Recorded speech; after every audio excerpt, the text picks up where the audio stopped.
नमस्कार, न्यूज़र के खास कार्यक्रम में आपका स्वागत है। मैं हूं देवेंद्र कुशवाहा। एमपी में नर्सिंग कॉलेज घोटाले की तपिश कम नहीं हो रही।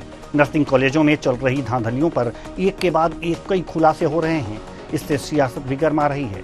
प्रदेश में हुए इस घोटाले पर कांग्रेस हमलावर है तो बीजेपी नेता कांग्रेसियों की दाल में काला बताकर पलटवार कर रहे हैं। आज इसी मुद्दे पर करेंगे चर्चा। तो आइए शुरू करते हैं घोटाले की तपिश।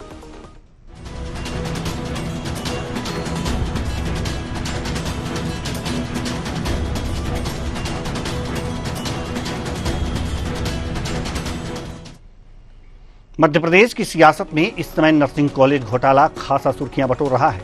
मामले को लेकर मध्य प्रदेश विधानसभा में नेता प्रतिपक्ष उमंग सिंगार ने राज्य सरकार पर निशाना साधा है। वहीं बीजेपी ने नेता प्रतिपक्ष अपने पद की गरिमा बनाए रखें, अगर उनके पास कोई तथ्य है तो जांच एजेंसी के सामने पेश करें, क्योंकि कांग्रेस की दाल में काला ही नहीं पूरी दाल काली है। नेता प्रतिपक्ष ने कहा है कि मंत्री विश्वास सारंग का नाम ही नहीं बल्कि विश्वास सारंग ही इस मामले के सरगना है। उन्होंने मुख्यमंत्री से इस मामले में कार्रवाई की मांग करते हुए कहा, क्या कहा, आइए सुनते हैं। नर्सिंग घोटाला तो देखिए ऐसा है कि डॉक्टर फर्जी, नर्स फर्जी, मरीज असली। तो प्रदेश के अंदर एक मरीज की जान के साथ खिलवाड़ किया जा रहा, आम जनता के परिवारों के साथ खिलवाड़ किया जा रहा। तो मैं समझता हूं कि ये विश्वास सारंग के कार्यकाल में जिस प्रकार से 150-200 नर्सिंग कॉलेजों को दी गई है मान्यताएं, तो सबसे पहले अधिकारियों के साथ विश्वास सारंग पे कार्रवाई होना चाहिए। ये मैं बिल्कुल स्पष्ट रूप से कहना चाहता हूं कि लाखों रुपए लेके कईयों को मान्यताएं दी गई अधिकारी और सब मिली भगत से। तो मुख्यमंत्री जी अपने मंत्री के खिलाफ कब कार्रवाई करेंगे बताएं। वहीं बीजेपी प्रवक्ता अजय यादव का कहना है कि नेता प्रतिपक्ष अपने पद की गरिमा बरकरार रखें। अगर उनके पास कोई सबूत है तो जांच एजेंसियों को सौंपनी चाहिए। सुनिए बीजेपी प्रवक्ता अजय यादव का क्या कुछ कहना है। देखिए, कांग्रेस पार्टी लगातार एक नकारा विपक्ष की भूमिका निभा रही है और नेता प्रतिपक्ष जैसे जिम्मेदार पद पर बैठे हुए व्यक्ति को अगर कोई तथ्य है तो मैं तथ्यों के साथ जांच एजेंसियों के सामने आना चाहिए। इस तरह के आरोप पद की गरिमा गिराने वाले हैं। भारतीय जनता पार्टी सरकार भ्रष्टाचार के मामले में जीरो टॉलरेंस की नीति अपना रही है। यहाँ तक कि नर्सिंग घोटाले के मामले में जांच अधिकारी भी संदेह में आए तो उन पर भी कार्रवाई की गई। पूरी तरह पारदर्शी तरीके से जांच हो रही है और जांच में जो भी दोषी पाए जाएंगे सभी पर कार्रवाई होगी। ऐसे में कांग्रेस के भी कुछ बड़े बड़े नेताओं की इस मामले में चुप्पी है, जो कि अपने आप में दिखाता है कि कहीं ना कहीं उनकी दाल में काला है। तो कहीं ना कहीं दाल में काला है। नर्सिंग कॉलेज घोटाला मामला इस समय जो है मध्य प्रदेश की राजनीति को गर्म कर रहा है। आज इसी मुद्दे पर चर्चा करेंगे और चर्चा के लिए हमारे साथ जो मेहमान जुड़े हुए हैं उनसे आपका परिचय करा दें। सबसे पहले सत्येंद्र जैन जी, प्रवक्ता बीजेपी, हिमानी सिंह जी, प्रवक्ता कांग्रेस, रमेश शर्मा जी, वरिष्ठ पत्रकार। तीनों मेहमानों का बहुत बहुत स्वागत है हमारे इस कार्यक्रम में। चर्चा की शुरुआत करेंगे सत्येंद्र जैन जी से और अपने मेहमानों से निवेदन करेंगे कि अगर जो कम शब्दों में अपने बात रखेंगे तो हम ज़्यादा से ज़्यादा प्रश्न ले पाएंगे। सत्येंद्र जैन जी, घोटाला और घोटाले की तपिश से इस गर्मी में मध्य प्रदेश की राजनीति में गर्माहट आ गई है। क्या आप इसे घोटाला मानते हैं? देखिए देवेंद्र जी, निसंदेह मध्य प्रदेश हाईकोर्ट जो है, हाईकोर्ट का निर्देश है, हाईकोर्ट ने जांच की और उन्होंने ही कहा कि इसमें जांच कराई अनियमितता है, तो यही घोटाला तो है। और ये घोटाला प्रशासनिक स्तर का है जो हमने कहा है। और आप देखिए, मतलब आप मानते हैं कि प्रशासन पर पकड़ नहीं बना पाई सरकार और घोटाला कर गए प्रशासनिक अधिकारी। देखिए देवेंद्र जी, प्रशासन पे अगर माननीय हाईकोर्ट की अगर मैं मना करूंगा तो क्या मैं इस तरीके का व्यक्ति नहीं हूं।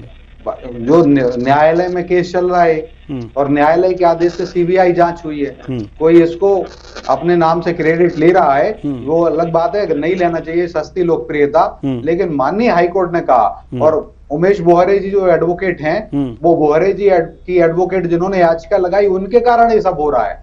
उन्होंने लगाया था। और दूसरी बात, अगर ये कोरोना नहीं आता तो ये जो निकलता भी नहीं अनियमितता, क्योंकि कोरोना काल में पता चला कि पूरे मध्य प्रदेश में हमने जो बेड की संख्या है लगभग 41,000 बेड है हॉस्पिटल में उपलब्ध, लेकिन ये जो नर्सिंग कॉलेज के लिए जो हॉस्पिटल बनाना पड़ता है उसमें जो बेड की संख्या आ रही थी 1 लाख से ज्यादा आ रही थी। ये मैं बता रहा हूँ 2021 की बात आपको। ये वहां से ये जो है तो वहां से पता चला कि भाई जब ये 40,000 के आसपास बेड हैं मध्य प्रदेश में हॉस्पिटल के अंदर, तो ये 1 लाख बेड की इसमें कैसे आ रहे। तो उमेश बोहरे जी और ऐसा जो रहा उन्होंने करा, जब जांच के लिए बोला गया माननीय हाईकोर्ट ने कहा, तो हाईकोर्ट ने जो निर्देश दिए उस पे सरकार ने बहुत सारे नियम बनाए बार बार। उसका जो नर्सिंग काउंसिल के रजिस्ट्रार हैं उनको बदला गया, उनके ऊपर जांच हुई, और जो पहले किराए की जमीन पे लेते थे या जो 25 लाख और समझ में ये नहीं आ रहा है कि जब अनियमितता समझ में आ रही थी तो मामला हाई कोर्ट तक क्यों गया? उससे पहले ही उस पर जांच बैठ जानी चाहिए थी,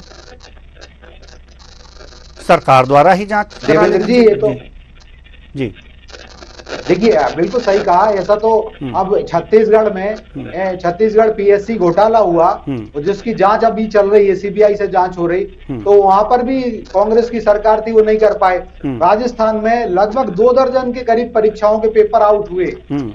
तो मैं ये नहीं कहता, मैं फिर भी जिम्मेदारियों से नहीं भागूंगा। आपने जो बात कही है हमने उस पर कार्रवाई की है, और मैंने ये कहा कि प्रशासनिक स्तर में भी जो प्रथम जो श्रेणी के अधिकारी होते हैं, द्वितीय श्रेणी के अधिकारी होते हैं, तृतीय श्रेणी के अधिकारी होते हैं, चतुर्थ श्रेणी के अधिकारी होते हैं, तो बहुत सारे स्तर पर इसमें लैकुनाज होते हैं प्रशासन में। हमने अभी उस पर काम कर रहे हैं, और जो हाईकोर्ट ने निर्देश दिया उसके अनुसार हमने बहुत सारी गाइडलाइन चेंज की थी। हाँ, अगर आप हमारी सरकार को दोषी एक तरफा ठहरा सकते थे, अगर हम उस पर कार्रवाई ना करते, हम वो गाइडलाइन ना चेंज करते कि भूमि का जो नियम करा, भूमि नियम या लीज पे जो जमीन लोगे तो 25 साल के लिए किया, या जो जमीन इतने एकड़ होना चाहिए, इतने कमरे होना चाहिए, या 25 लाख रुपए की जमानत राशि जो है बढ़ाई गई, ये हमने अगर प्रतिभूति के तौर पर रखी जाती है सरकार के द्वारा, ये हमने बहुत सारे नियम चेंज किए। और जो फैकल्टी की आईडी लेने का काम आज मतलब आपने कार्रवाई शुरू कर दी, सरकार के कारण ही पता चल रहा है। मतलब लेकिन मैं बताऊं, लेकिन देवेंद्र जी 10 सेकंड और, ये जो नेता प्रतिपक्ष जो कह रहे हैं, जिस प्रकार से आरोप लगा रहे हैं, बिल्कुल गंभीर अपराध की श्रेणी में आता है। देखिए, विशेषाधिकार हनन का सभी के लिए होता है। अगर वो नेता विपक्ष हैं तो उनको जिम्मेदारी के साथ साक्ष्य भी प्रस्तुत करने पड़ेंगे, जिस प्रकार से वो माननीय विश्वास सारंग जी का नाम ले रहे हैं। मैं कह रहा हूं कि इसमें वो नहीं है, दोषी नहीं है। हाँ, सरकार की जो प्रशासन है, बहुत जांच होने दीजिए, जो रहते कौन हैं, दोषी जो है, मैंने कहा जांच पूरी हो जाने दीजिए। प्रमाण दें, नेता विपक्ष को प्रमाण के साथ बात करना पड़ेगी। नेता विपक्ष की जो शिक्षा बात मंत्री कही कौन, हमारे यहाँ से कि उनको अपना परिचय देना शिक्षा चाहिए। मंत्री कौन थे 2021 में? वही देखिए का मामला है, तो चिकित्सा शिक्षा मंत्री वो थे, तो लेकिन नाम तो आप देखिए, नहीं देवेंद्र जी, मैं मानता हूं विश्वास सारंग जी रहे हैं, लेकिन विश्वास सारंग जी के अगर आप नाम ले रहे हैं तो नाम बताओ कि विश्वास सारंग जी ने किस आदेश से दिया, कौन से कॉलेज को दिया। तो है ना, हिमानी सिंह इसका जवाब देंगी, हिमानी जी जवाब देंगी। 15 महीने की कमलनाथ सरकार भी जिम्मेदार है इसमें। ठीक है, 15 महीने की कमलनाथ सरकार के कॉलेज भी जिम्मेदार है। उस समय शिक्षा मंत्री कौन थे, मेडिकल स्वास्थ्य शिक्षा मंत्री कौन थे, वो भी जिम्मेदार है। चलिए ठीक है हिमानी जी, ठीक है हिमानी जी। क्योंकि 2020 में अनुमति दी गई थी बहुत सारे कॉलेज को, जिसमें हाईकोर्ट ने कहा कि ये जो 2020 में जो अनुमति दी गई कॉलेजेस को, ये गलत दी गई है। उस समय कमलनाथ जी की सरकार थी, कमलनाथ जी की सरकार के शिक्षा मंत्री वो जिम्मेदार, जब गलत थी तो उसे तुरंत, जब आपकी सरकार पुनः आई तो उसे निरस्त करना चाहिए था। चलिए, हमने ना सर निरस्त भी किया, 3 बार कॉलेजों को निरस्त भी किया गया है माननीय हाईकोर्ट के निर्देश। अब हिमानी जी को अपनी बात रख लेने दीजिए सर, उसके बाद फिर आएंगे आपके पास। जी हिमानी जी। हालांकि 18 साल के, आपको आवाज आ रही है मेरी? जी बिल्कुल आ रही है। हाँ, 18 साल के अगर घोटालों की लिस्ट बनाई जाए तो 50% कमीशन दे के आप कोई भी काम करवा सकते हैं। व्यापम घोटाला, अवैध खनन घोटाला, ई टेंडर घोटाला, आरटीओ घोटाला, शराब घोटाला, महाकाल लोक का घोटाला, बिजली घोटाला, ऐसे करके कुछ 256 घोटालों की एक लिस्ट जारी हुई थी। लेकिन फिलहाल अभी हम यहाँ नर्सिंग घोटाला, जो आजकल की मध्य प्रदेश को हीट स्ट्रोक से ज्यादा हीट दिए हुए हैं, उसके बारे में बात कर रहे हैं।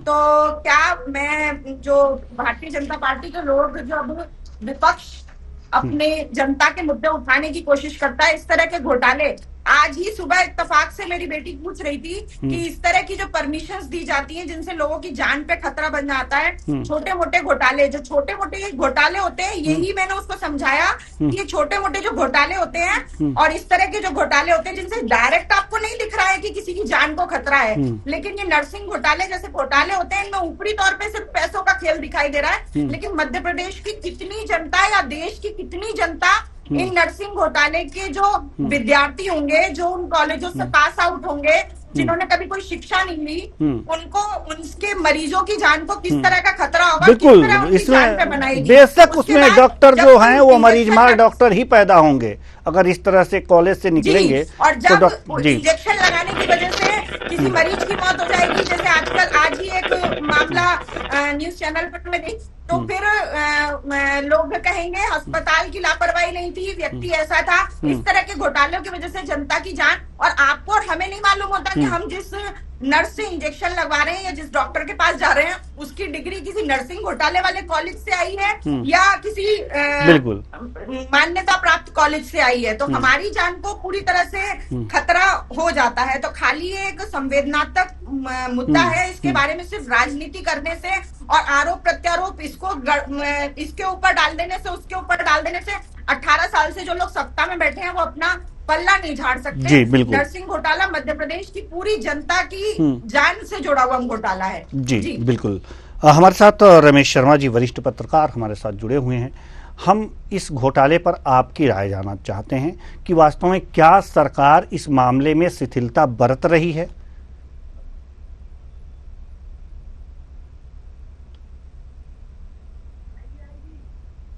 मेरी आवाज आ रही है? जी जी जी।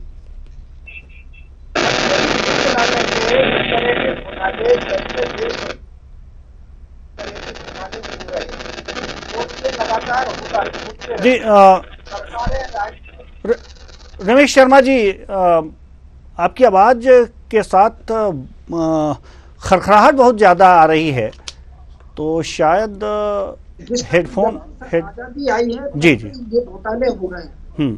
राजनीतिक सरकारें आती हैं जाती हैं, चलती आई होती है, घोटाले होते, राजनीतिक दल एक दूसरे पर आरोप लगाते रहेंगे। इसका कारण ये है वो जो पूरा का पूरा सिस्टम है वो अंग्रेजों के जमाने का सिस्टम बनाया हुआ है।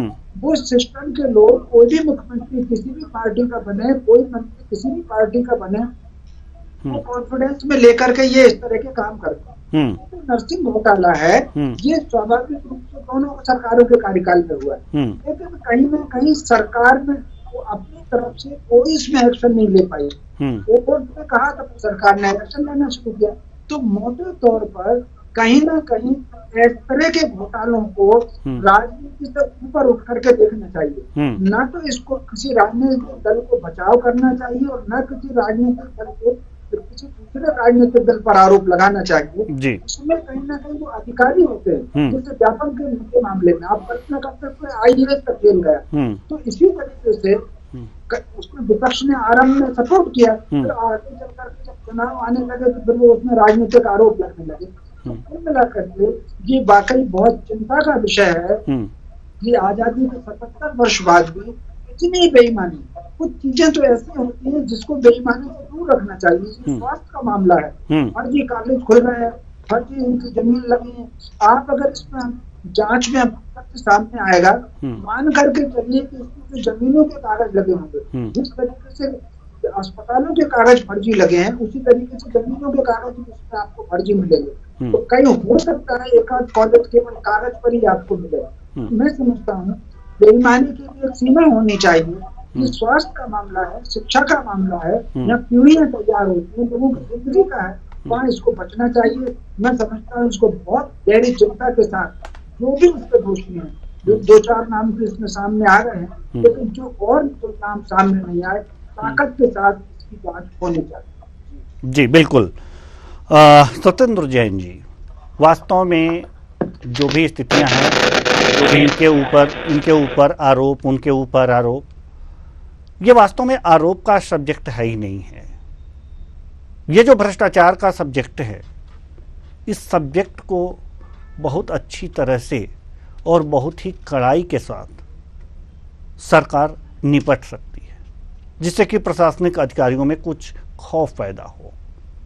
लेकिन शायद ढिलाई बरती जा रही है और अभी भी ढिलाई बरती जा रही है। क्या मानना है आपका? देवेंद्र जी, ये ढिलाई जो है ना कांग्रेस बरतती है, और आपने बिल्कुल सही कहा है, बड़ा संवेदनशील मामला है और इसको उस संवेदनशीलता से जीरो टॉलरेंस की नजर से देखना चाहिए, जो भी सरकारें हों। और जिस प्रकार से वरिष्ठ पत्रकार रमेश शर्मा जी ने भी कहा है कि कोई भी सरकार है, सभी सरकारों को इस पे जिम्मेदारी से करना चाहिए, और ये घोटाले पहले भी होते रहे। और मैं जो कह रहा था कि कमलनाथ जी की सरकार के समय भी जो माननीय हाई कोर्ट ने टिप्पणी की थी, जो कॉलेजों को मान्यता दी गई थी, कमलनाथ जी की 15 महीने की सरकार की भी मान्यता उस शामिल थी, और उन जो कॉलेजेस को निरस्त किया गया था, ब्लैक लिस्ट किया गया था, ये भी है।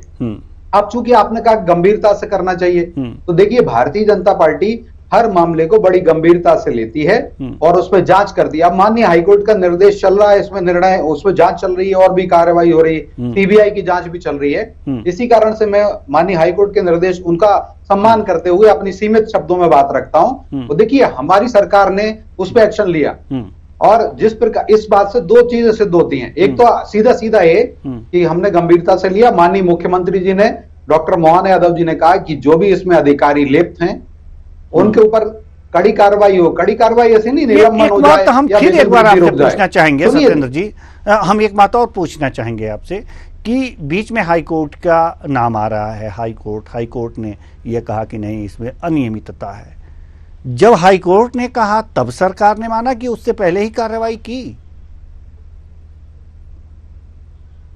देखिए हाई कोर्ट ने कहा, हाई कोर्ट का तो कहा नहीं होता, हाई कोर्ट का निर्देश आया, सरकार ने कार्रवाई की, नहीं संतुष्ट हुए लोग, ठीक है, वहां से वो बोहरे जी जो एडवोकेट हैं हाई कोर्ट के, उन्होंने उसमें याचिका लगाई थी, जो मैंने प्रारंभ में कहा।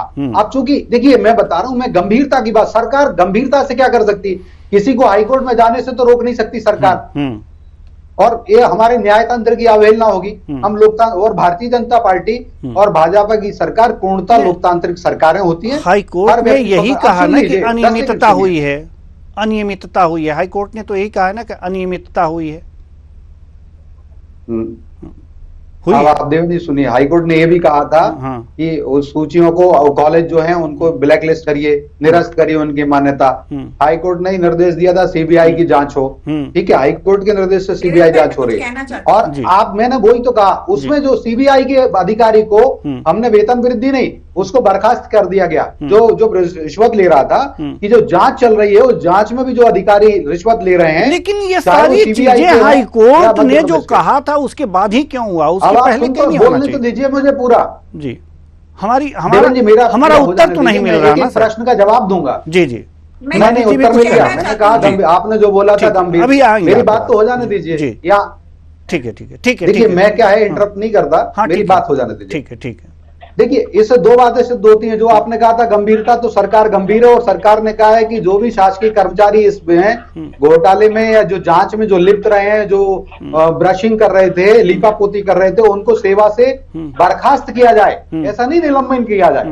वो बर्खास्त करने के लिए हमने अभी कुछ पटवारी हैं, लगभग 1.5 दर्जन पटवारी हैं, उन्होंने गलत मुआवजा बांटा था, उनको सेवा से बर्खास्त कर दिया, मालवा क्षेत्र से आते हैं।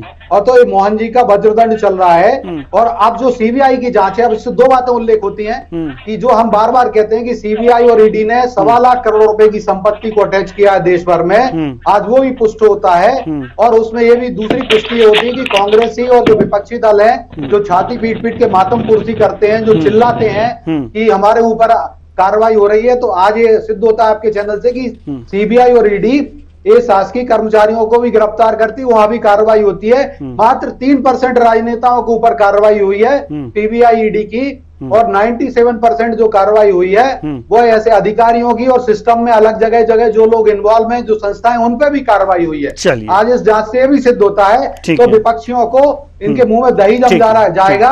एक अब मुझे लगता है नहीं छाती कूट के नहीं चिल्लाएंगे, रोएंगे, मातम कुर्सी नहीं करेंगे कि सीबीआई सिर्फ कांग्रेसियों पे या इंडिया अलायंस पे कार्रवाई करती है। ये कार्रवाई सभी पे होती है और 7 लाख करोड़ की संपत्ति अटैच हुई। अभी भी बोलेंगे और गला फाड़ के बोलेंगे, जब तक आपके कानों में न जाए तब तक बोलेंगे। जी मैं ये कहना चाहती हूँ कि आप ये कह रहे हैं कि पहली बात तो रिश्वत के, इन्होंने खुद ही अपने बातें बहुत सारी कंट्रास्ट बोली, ये बहुत सारी बातें करके इस आधा घंटे के डिबेट को भटकाने की कोशिश करेंगे। पर मैं ये पूछना चाहती हूँ, इन्होंने खुद बोला कि हाईकोर्ट के निर्देश हुए उससे लोग संतुष्ट नहीं हुए। आप ये कह के सरकार में रहते हुए इस बात से बरी हो सकते हैं कि हमारी कार्रवाई से लोग संतुष्ट नहीं हुए? अगर हाईकोर्ट को दोबारा उस चीज को लेकर, जब वो चीज एक बार संज्ञान में आ गई थी, तो आपने, अगर आपके नेता उसमें लिप्त नहीं थे, विश्वास सारंग जी उसमें लिप्त नहीं थे, तो आपने ऐसी कार्रवाई क्यों नहीं की कि जो आवेदन करता थे वो संतुष्ट हो जाते और हाईकोर्ट को दोबारा हस्तक्षेप ना करना पड़ता? आप सीबीआई और ईडी की विश्वसनीयता बताइए कि सीबीआई के अधिकारी खुद मध्य प्रदेश में आके रिश्वत लेने लग रहे हैं और मामलों को, इस तरह के मामलों को, संवेदनशील मामलों को दबाने की कोशिश कर रहे हैं। और ये कांग्रेस छाती कूटेगी और इस तरह की बातें करके आधा घंटा डिबेट का टाइम पास करने की कोशिश कर रहे हैं। आप बिल्कुल इस चीज की संवेदनशीलता को नहीं समझ रहे और आप किसी भी सूरत में कुछ भी बातें बना लीजिए, आप जो मैटर होगा, जो घोटाला होगा, उसी से संबंधित सवाल जनता भी पूछेगी और हम भी पूछेंगे और इस चैनल पर भी पूछा जा रहा है कि आपके जिस भी विभाग का घोटाला होता है उसका जो वरिष्ठतम व्यक्ति होता है उसको उसमें दोषी कैसे नहीं माना जाएगा?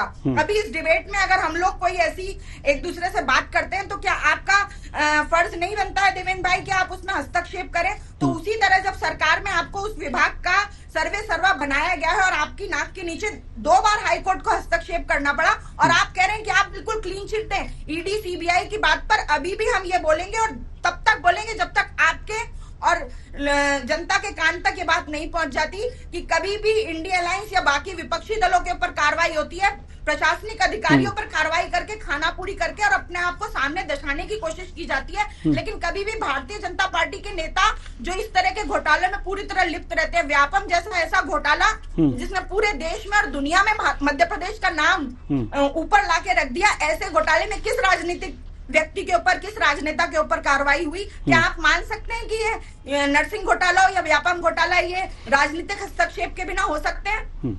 चलिए ठीक है, अब बारी तो रमेश शर्मा जी के पास। जी बिल्कुल बिल्कुल आ रहे हैं आपके पास बारी। रमेश शर्मा जी दूसरी चैनल पर भी जाना है। बिल्कुल रमेश शर्मा जी की बारी है, लेकिन हम चाहेंगे कि थोड़ा सा वक्त दें सत्येंद्र जैन जी को कि अपनी बात रख लें, उसके बाद आ रहे हैं सर आपके पास।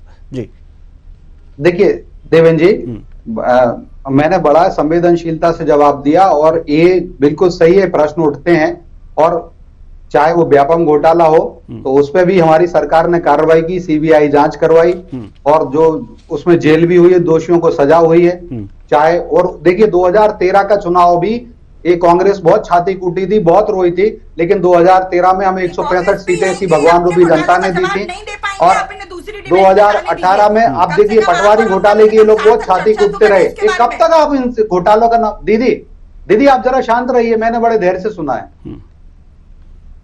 जल्दी तो मैं बता दूं, इन्होंने पटवारी घोटाले की भी बात की, लेकिन उसी भगवान रूपी जनता ने हमें 163 सीट दे दी। अरे इनकी बात में कोई दम नहीं होता। दरअसल हम संवेदनशीलता से कार्रवाई करते हैं। नहीं, इसमें सीट की बात ही नहीं है सत्येंद्र जी, इसमें सीट की बात ही नहीं है, इसमें सीधे सीधे घोटाले की बात है और लोग संतुष्ट नहीं हुए। लोगों को हाईकोर्ट जाना पड़ा, हाईकोर्ट ने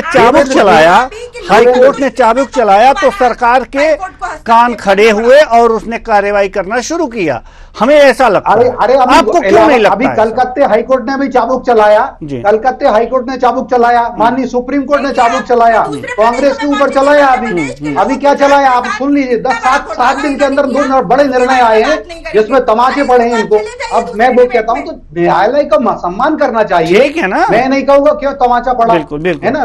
आरक्षण के ऊपर बंगाल में तमाचा पड़ा। दीदी चलिए बंगाल छोड़िए ना, आप मध्य प्रदेश में आइए। एडीआर और जो पवन खेड़ा की, चलिए रमेश शर्मा जी के पास आना चाहेंगे हम रमेश शर्मा जी के पास। मैं बता दूं, इन्होंने कि इन्होंने व्यापम को भी खूब बनाया, लेकिन मानती नहीं। जनता विश्वास करती है कि भाजपा की सरकार सही कार्रवाई करती है और हम चाहते भी हैं कि सबके हित संरक्षित रहें। और मैंने बताया पटवारी के घोटाले का भी इन्होंने कहा, लेकिन हमें जनता ने, हम चुनाव में गए, हमारी बात को माना, हमें 165 दी और हमें 2014 के लोकसभा चुनाव में जिताया, 2019 के लोकसभा चुनाव में जिताया। जीतना हारना अलग बात है, लेकिन ये जो घोटाला है ये अलग बात है। चलिए ठीक है। वरिष्ठ पत्रकार हमारे साथ रमेश शर्मा जी। मुहर तो जनता ही लगाती है, युवा भी वोट करते हैं।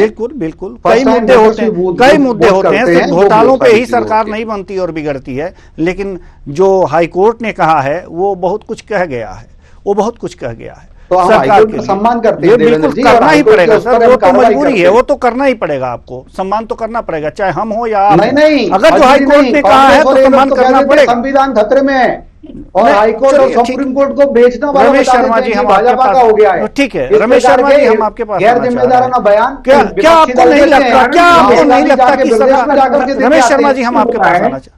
रमेश शर्मा जी हम आपके पास आना ये प्रशासन तंत्र एक दूसरे को सपोर्ट करते हैं और एक दूसरे को सपोर्ट करने के साथ ऊपर तक फाइल जाती नहीं, सब एक दूसरे की अंडरस्टैंडिंग रहती है निचले स्तर पर। मंत्री कोई भी हो, कोई भी सरकार हो, वो वही फाइल देख पाता है जो उसके सामने लाई जाती है। और कई बार ऐसे उदाहरण भी हैं, मंत्री को अगर ये पता भी चल जाए, मैंने ये दोनों सरकारों में देखा, कांग्रेस की सरकार में भी, भाजपा सरकार में, मंत्री को अगर ये पता चल भी जाए कि इसमें कुछ गड़बड़ है और अधिकारी को वो बुलाता है, तो वो जिस ढंग से मैनिपुलेट करता है, मंत्री उसमें आकर निरुत्तर हो जाता है। उसका कारण ये है कि मंत्री को जनता के बीच में ज्यादा रहना होता है। अगर आप 24 घंटे में मंत्री की दिनचर्या आप देखेंगे तो वो अपने विभाग को मुश्किल से 2 घंटे, 1.5 घंटे, 3 घंटे ही दे पाता है। वो ऑफिस में बैठता है तो उसके कार्यकर्ता चले आ रहे हैं, पार्टी के कार्यकर्ता चले आ रहे हैं, उसके निर्वाचन क्षेत्र के लोग चले आ रहे हैं, तो उन्हीं के बीच में फिर उसको सार्वजनिक कार्यक्रमों में भी जाना होता है। तो मुश्किल से दिन भर के 24 घंटे में कोई भी मंत्री हो, कांग्रेस का हो कि भाजपा का हो,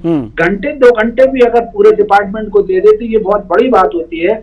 लेकिन प्रशासन तंत्र जो है इतना भ्रष्ट तंत्र है, ये तो क्योंकि वाकई ये बहुत आश्चर्यजनक बात है।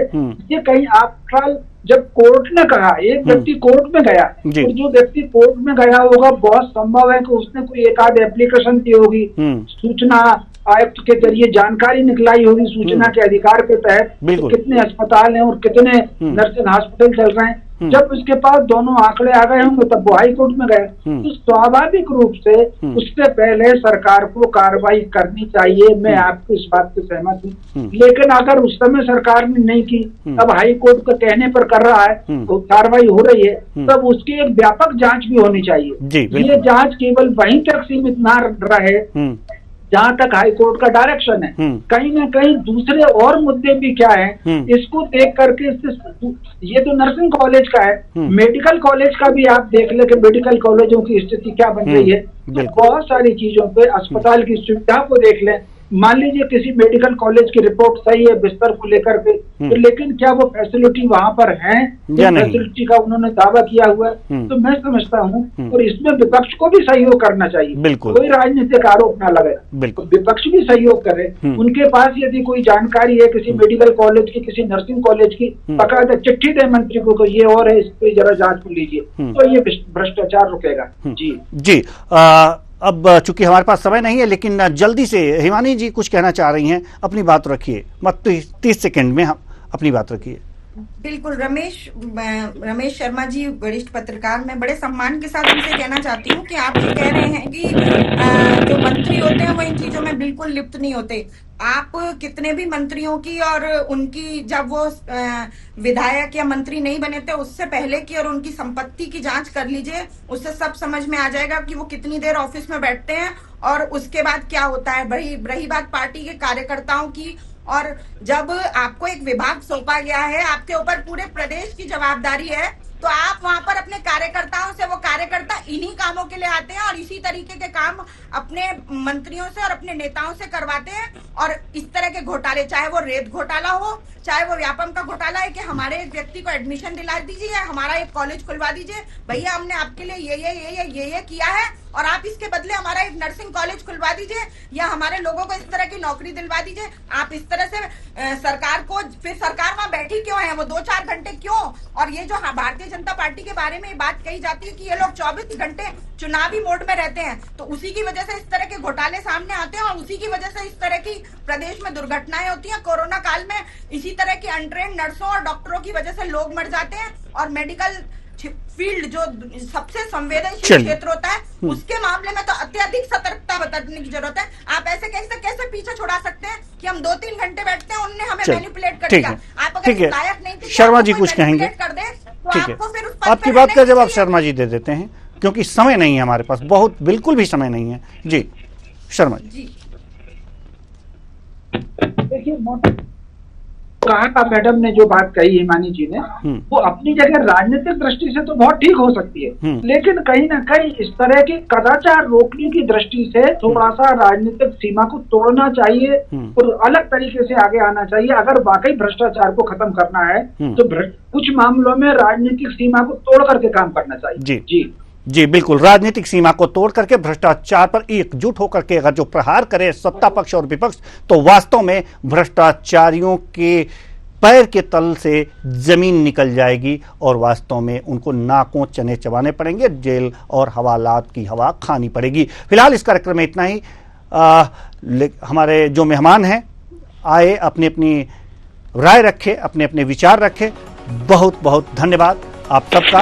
तो घोटाले की जो तपिश है वास्तव में मध्य प्रदेश में तेजी से दिख रही है और ये तपिश जो है भ्रष्टाचार की तपिश है, ये जितनी जल्दी खत्म हो जाए, जितनी जल्दी सदाचार और आचरण युक्त प्रशासन आ जाए, उसकी पानी गिरे, पानी की बरसात हो और ये भ्रष्टाचार धुले, तभी जाकर के एक स्वस्थ समाज का निर्माण हो सकता है। फिलहाल इस कार्यक्रम में इतना ही। मुझे दीजिए इजाजत। नमस्कार।